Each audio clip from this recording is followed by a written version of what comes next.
Let us help you reach your peak in retirement. It's time for Retirement Elevated with Sean Lee. It's time for another edition of the podcast. You're with us here on Retirement Elevated with Sean Lee, managing partner at Elevated Retirement Group. Find them online at elevatemyretirement.com. That is elevatemyretirement.com. A lot of good tools, tips, and resources there at the website. If you need some help, reach out to them. Connect with them that way. You can also subscribe to the podcast on whatever platform you like using. Sean and I are on to episode 102, I think. So we've been doing this a little while, so if you've got some questions and need some help, check them out. You can also listen to past episodes and catch future episodes. Sean, I got a fun one for you this week, buddy. We're going to do some financial planning with some quotes from a baseball guy. Right up your alley. Yeah, shocker, surprise, surprise, right? That's right. We're going to go Yogi Berra up in here. So what a classic guy, right? Oh, man. Anybody who knows even just a little bit about this guy, a unique character, great catcher. Right. But also just a really quotable dude. Had an interesting way of looking at life. Said really plain, blunt, obvious things, but in a strange way, right? Oh, so, I mean, if you look back at his career, that's kind of how he played. Yeah. Right. Yeah. He was very black and white, did things his way, yeah. Played hard. Yep. And was one of the greatest catchers of all time because of it. Yeah, unique guy. And, of course, many people, especially our age, Sean, we grew up on lots of cartoons, Hanna-Barbera, things like that. Yogi Berra, right? And I used to get the two confused. I'd hear the name Yogi Berra, and I'd hear Yogi Berra, and I'm like, what? What is this? Are they the same thing? So they did name the character after him, which he sued him for because they didn't ask his permission first. But the character, the mannerisms of Yogi Berra was based on the Honeymooners, and of course Ralph Cramden's his buddy that got into trouble with him all the time, Norton. That's who Yogi and Boo Boo are kind of based on. But either way, that's the little side note about the origins of that. But let's get into some Yogi-isms, and I'm going to let you take the quote and then spin some financial yarn with it. Okay. All right, you got it. I never said most of the things I said. That sounds like a politician nowadays. Oh, yeah, totally. I never said that, what I said last week. Right. Here's the video of it, but I never said it. Yeah. And so the first thing that comes to mind is, have you ever gone back and looked at some of the financial decisions that you've made, right? And whatever it was, product or account or opportunity, whatever it may have been. Right. Was pitched, promoted, sold to you one way, but then yes, as you learned more and as you kind of unearthed some of the pertinent data, it was actually different. Yeah. And so I think we've all experienced that in some form or fashion. Yeah, and that happens in a lot of things, right? But when you look at that from a financial perspective, has there ever been a decision that you made that, man, looking back on, I wish 5 years ago when I made this decision, I would have had this particular pertinent piece of information to make that decision. And knowing that, would you have made the same decision or would you have made a different one?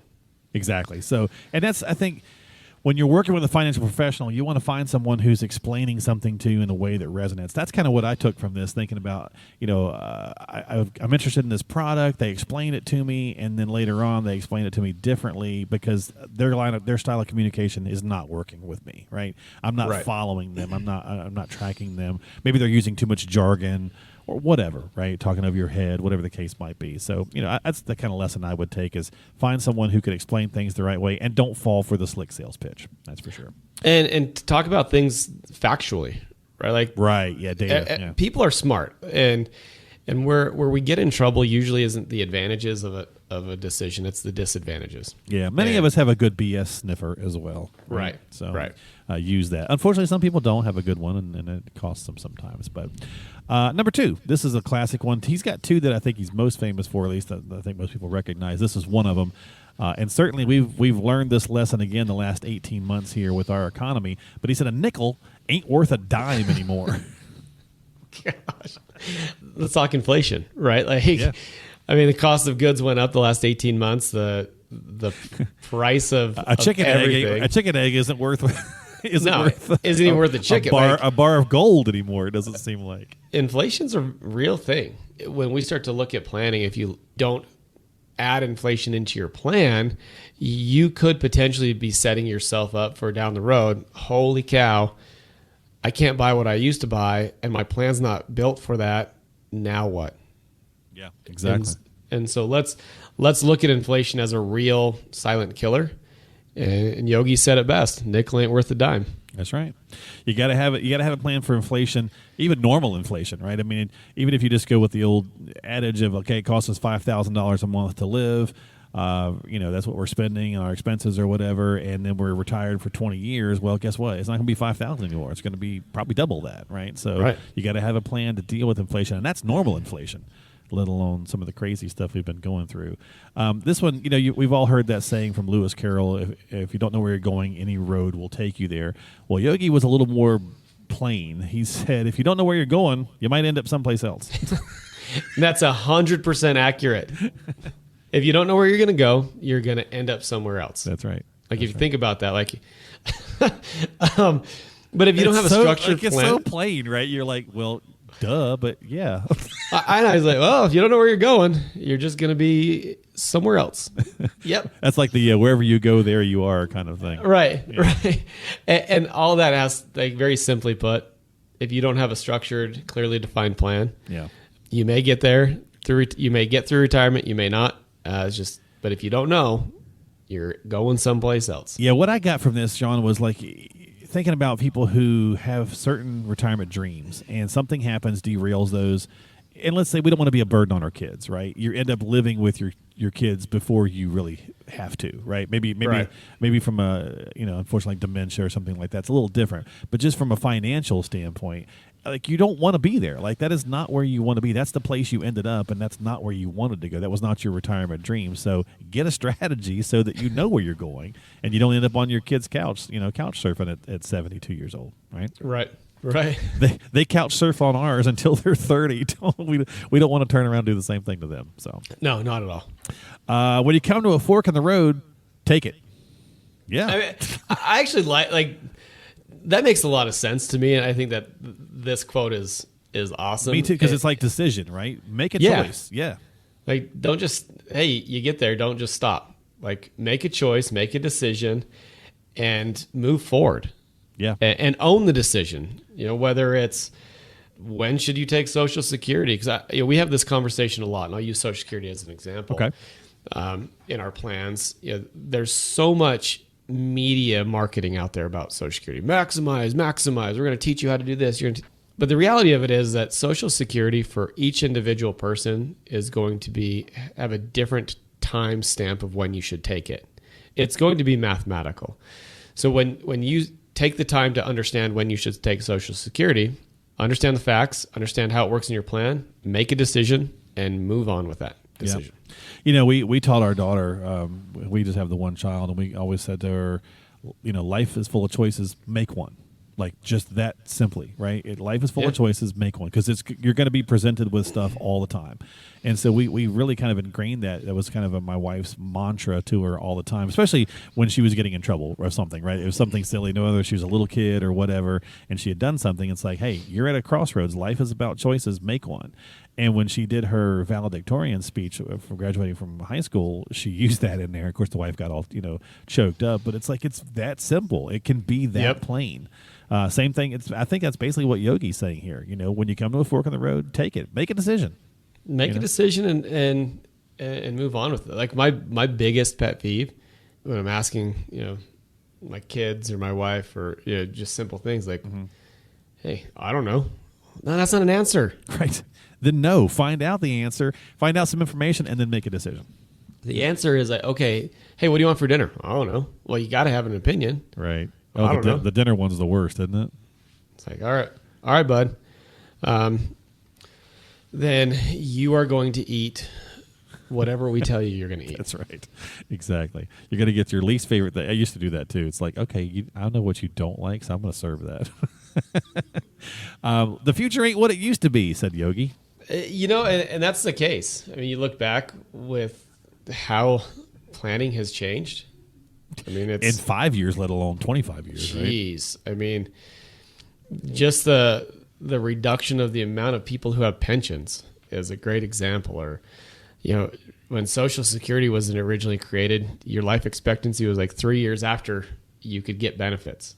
And retirement planning has changed a lot, and the future ain't what it used to be. It just means that things change, life changes, life happens to us, and as evolution or whatever you want to call it happens in society, whether it's through changes in retirement plans or longevity, you just got to be used to it. You got to be comfortable with change. You got to be comfortable with making adjustments. Yep, because it's not a plan is not a set it and forget it. It shouldn't be anyway. Not at all. You don't get a strategy. You don't throw it in the financial junk drawer and leave it.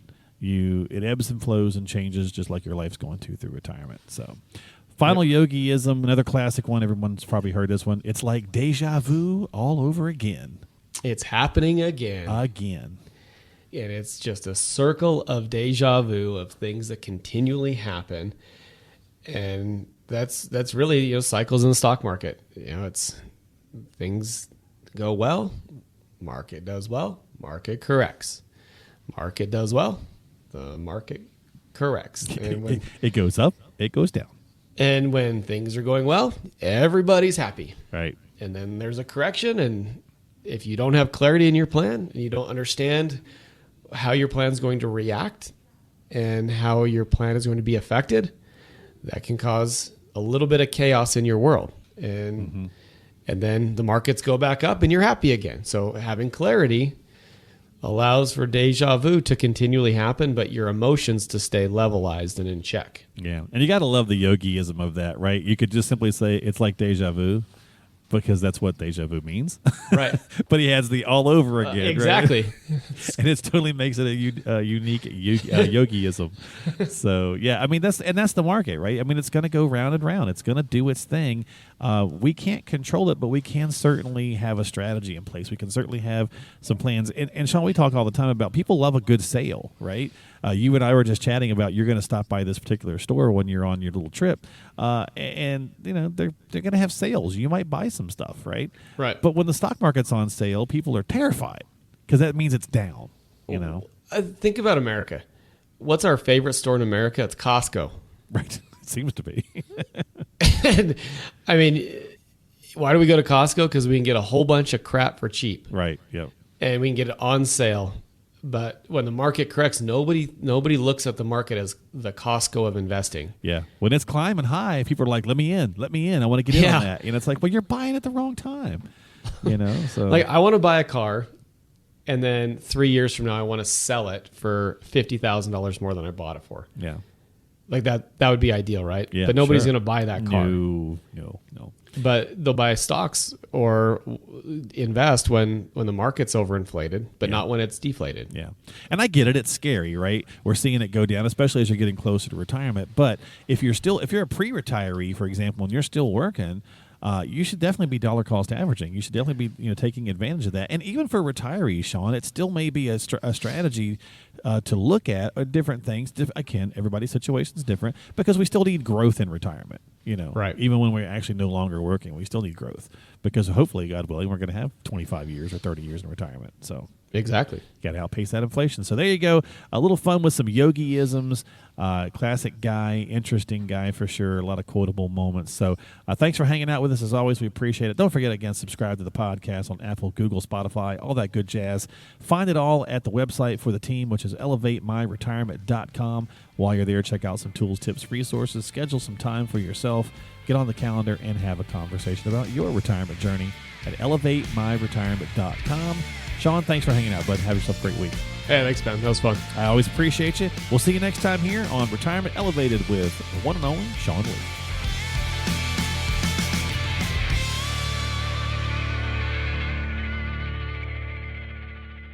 Investment advisory services offered through Elevated Capital Advisors, LLC, and SEC Registered Investment Advisor.